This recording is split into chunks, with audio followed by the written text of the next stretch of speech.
Salut à tous! Aujourd'hui, j'aimerais vous parler des KPI sur LinkedIn. On est nombreux à être sur LinkedIn et à toujours vouloir savoir un petit peu comment fonctionne nos contenus. Et ben, j'ai trouvé la meilleure application aujourd'hui qui vous permet d'avoir les KPI les plus détaillés sur LinkedIn, sur les profils perso, puisque sur les pages, on a la possibilité de vérifier ces KPI.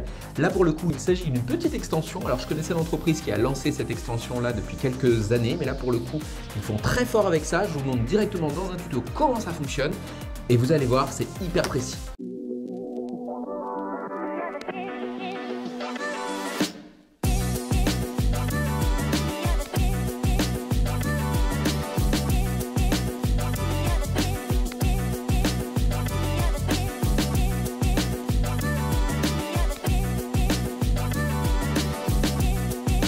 Alors donc, je vous montre déjà ce que vous connaissez, à savoir le score du SSI, qui est quelque chose qui est très répandu, qui est une note que donne LinkedIn grâce au Social Selling Index. Mais là, évidemment, c'est pas de cet élément dont je veux vous parler, puisque ces éléments-là ne bougent pas beaucoup une fois que vous êtes actif sur LinkedIn et ils sont très réducteurs, bien que quand même intéressants puisqu'ils se reposent sur 4 facteurs. Ce dont je veux vous parler aujourd'hui, c'est Favicon. Cette extension Chrome, comme vous voyez, après vous allez pouvoir vous inscrire. Cette extension Chrome de Favicon, qui est un outil en ligne, va vous donner énormément d'indicateurs par rapport à votre compte personnel. Vous voyez les abonnés, les impressions, le taux d'engagement, un engagement moyen. Et tout ça en dessous va être détaillé à la fois en nombre de jours, les 7 derniers jours par exemple, les 28 derniers jours, les 60 derniers jours. Bref, vous avez l'occasion de regarder un petit peu comment évolue vos KPI bien détaillés, que ce soit sur le nombre de posts que vous voyez ici, que ce soit sur le nombre d'interactions ou le taux d'engagement, qui vous permet donc d'analyser l'évolution. Alors évidemment, vous avez des aperçus globaux, vous avez la visibilité de l'évolution du nombre de followers comme vous pouvez voir ici. Alors là, l'exemple évidemment est fait sur mon profil.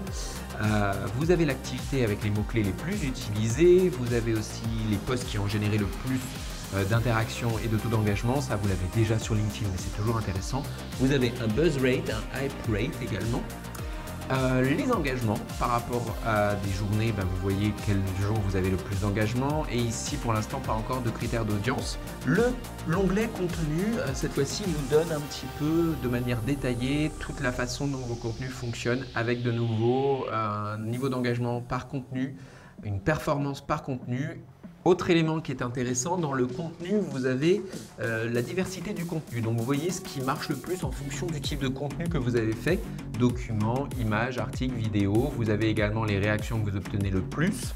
Et ici, l'onglet Network va vous classer à la fois par Top Creator France. Donc là, c'est sur un top 1000. Ou par industrie. Donc par industrie, ça veut dire dans votre secteur, dans votre domaine.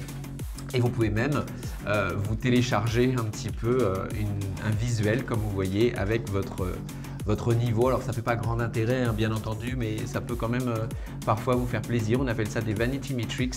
Donc pour le coup, c'est un bon indicateur. Voilà, c'est tout pour aujourd'hui. Donc n'hésitez pas justement à aller regarder et à aller télécharger cette extension parce que ça vous donne beaucoup d'informations, beaucoup d'éléments qui vous permettent de faire grandir votre compte sur LinkedIn directement au niveau de vos KPI.